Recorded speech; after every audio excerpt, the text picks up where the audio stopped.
نہایت ہی خوشخبری کی بات بھی ہے قوم کے لیے اور حکومت کے لیے، اور بری خبر بھی ہے۔ نحمدہ ونصلی علی رسولہ الکریم، اما بعد فاعوذ باللہ من الشیطان الرجیم، بسم اللہ الرحمن الرحیم۔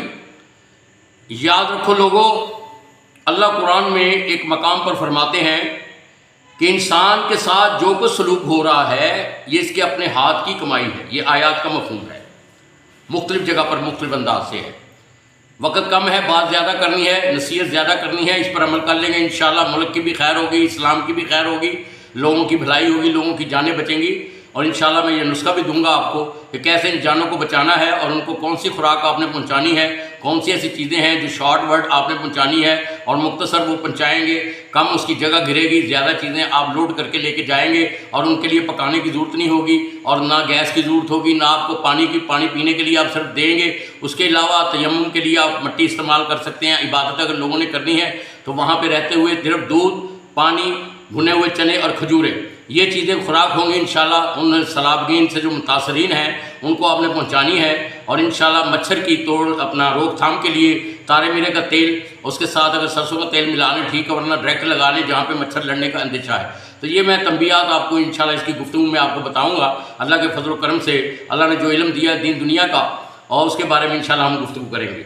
تو ناظرین، سامعین، اس بات کو، اس ویڈیو کو آپ نے شیئر بھی کرنا ہے، لائک کریں نہ کریں، لیکن اس پر آپ نے کومنٹس کرنے کی انشاءاللہ گنجائش نہیں ہوگی۔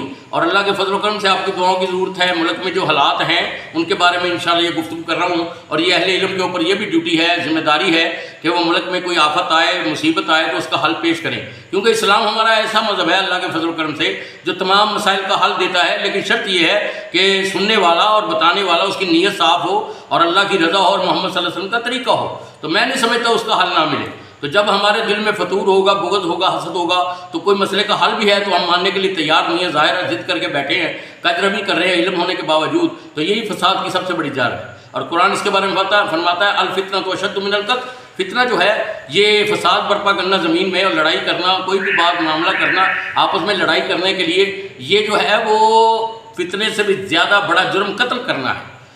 الفتنۃ اشد من القتل، فتنہ جو ہے وہ قتل سے بھی بڑا جرم ہے۔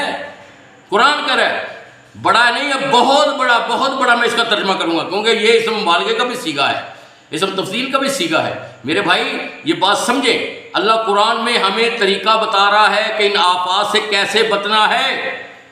اہل علم سے میری گزارش ہے کہ وہ مساجد میں صبح کی نماز، مغرب کی نماز اور عشاء کی نماز میں دعائے قنوت نازلہ پڑھنا شروع کر دیں، اور ساتھیوں سے اور نمازیوں سے ان سے دعا ہے میری، اور یہ التجا ہے کہ وہ دعاؤں میں اپنا ہتھیار دعا جو ہے وہ استعمال کریں، اللہ کی بارگاہ میں کثرت سے استغفار کریں، کیونکہ اللہ قرآن میں فرماتے ہیں، اے نوح علیہ السلام، سورہ نوح کے اندر اللہ یہ فرماتے ہیں اگر تو استغفار کرے گا تو ہم تیرے گناہوں کو معاف کر دیں گے، اور کیا ملے گا؟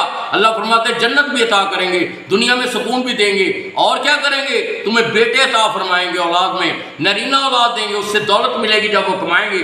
اس کے علاوہ کیا ملے گا؟ اللہ فرماتے ہیں ہم وہاں سے تمہیں رزق دیں گے جہاں تمہارا تصور بھی نہیں ہوگا۔ اس لیے بھائی، اور درود پاک، یہ دو کلمات کی کثرت کریں۔ نماز فرض ہر بندہ جماعت کے ساتھ شکرانہ سمجھ کے پڑھنا شروع کر دے۔ اگر وہ بچنا چاہتا ہے اس سلام سے، یاد رکھو جیسی تمہاری رایا ہے ویسی تمہاری حکومت ہے، اور رایا سے میری سب سے پہلے التجا ہے کہ وہ اپنا بندوبست، اپنا احتساب کرے اور اپنے گریبانوں میں دیکھ کر گناہوں کی معافی مانگے کثرت سے۔ اور اہل علم سے میری گزارش ہے کہ ہر جمعے میں، ہر درس میں، صبح شام جو بھی سپیکر میں بیان کر رہے ہیں یا ویڈیو بنا رہے ہیں اس میں یہ باتوں کو ترجیح دیں۔ یاد رکھیں ہمارا دین مکمل دین ہے اللہ کے فضل و کرم سے۔ ہم وہ مسلمان ہیں جو اللہ اور اس کے رسول کے ساتھ ہماری نسبت ہے، ہم ان کے ماننے والے ہیں، ان کی فرما برداری کرنے والے ہیں۔ اس لیے میرے بھائیوں، دین و دنیا میرے تم آدم کے بیٹے کی وجہ سے بھائی ہو، میرے کلمے کی وجہ سے تم بھائی ہو، اور یاد رکھو کلمے کی وجہ سے تمہارا مرتبہ شان بہت زیادہ ہے۔ میں یہاں مختصر آپ کو عرض کرتا جاؤں اس لیے کہ بات گفتگو جو ضروری ہے وہ کرنی ہے، اور انتظامیہ حکومت پاکستان چاہے وہ پنجاب کی ہے چاہے پورے ملک کی ہے، ان سے میری گزارش ہے کہ فوراً ان لوگوں کو وہاں سے نکالا جائے، دن رات کی محنت سے فوج سے کام لیا جائے، رینجر سے کام لیا جائے، پولیس والوں سے کام لیا جائے، اور یہ نوجوان اپنی تگ و دو، اپنی محنتیں، اپنا سکل، اپنا ہنر وہ پورا لگا دیں، اور عوام کو چاہیے کہ وہ ایک دوسرے کی مدد کے لیے تیار رہے اور مدد کرے، مال سے بھی جان سے بھی ہر لحاظ سے اپنے دلوں کو صاف کر لیں، بغض نکال دے اور محبت اللہ اور اس کے رسول کی خاطر ڈال دے، ورنہ یاد رکھو یہ ملک تباہ ہونے پر کھڑا ہے، کارنر پہ کھڑا ہے۔ اور میں آپ کو مشرکین مکہ کی بات بتاؤں، انہوں نے آپس میں گفتگو کی، اور اس زمانے میں کشتیوں میں سوار ہو کر لوگ دریاؤں اور نہروں پر سفر کرتے تھے، سمندر میں سفر کرتے تھے۔ اب ہوا کیا، انہوں نے دیکھا کہ دریا اور سمندر میں طوفان آ رہا ہے، ہماری جان بچنے کا اندیشہ ہے اور مرنے کا اندیشہ ہے۔ پھر کیا کہا انہوں نے؟ اللہ نے وہ گفتگو اپنے قرآن میں فرما دی اور فرمایا اے محمد صلی اللہ علیہ وسلم یہ آپس میں گفتگو کر رہے ہیں۔ میں اس آیات کا مفہوم پیش کر رہا ہوں آپ کے سامنے تاکہ آج بچاؤ کر سکتے ہیں آپ۔ یاد رکھیں یہ خوشخبری ہے ان لوگوں کے لیے جو اس پر عمل کریں گے۔ اور وہ کیا تھی؟ انہوں نے کہا آج یار تم بچنا چاہتے ہو، ہمارے جو بزرگ ہیں جن کو ہم محبت و پیار میں اتنا آگے لے چکے ہیں کہ ہم ان کو مانی بابا بنا دیا ہے، کرنی والے بابے بنا دیا ہے، لیکن آج وہ بھی ہمارے کام نہیں آئیں گے۔ ہم ان بابوں سے منکر نہیں، پھر بات کہہ رہا ہوں، جو اللہ والے ہیں، جو اللہ والوں کو نہیں مانتا، پیار نہیں کرتا، محبت نہیں کرتا، اس کا ایمان نہیں، مومن نہیں۔ یاد رکھنا میری بات کو، یاد ہو دنیا کے کونے میں۔ اور تم نے کیا کرنا ہے؟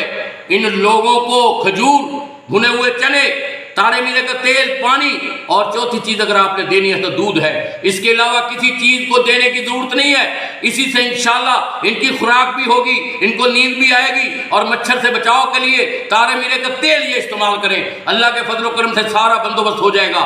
اور یہ کھجور کا اسٹاک کریں، بھنے ہوئے چنوں کا اسٹاک کریں، اور یہ تارے میرے کا تیل ان جو سلاب زدگان ان تک پہنچایا جائے۔ اللہ فرماتے ہیں ان کی گفتگو آپس میں کہہ رہے ہیں کہ آج تم نے بچنا ہے تو محمد کے رب کو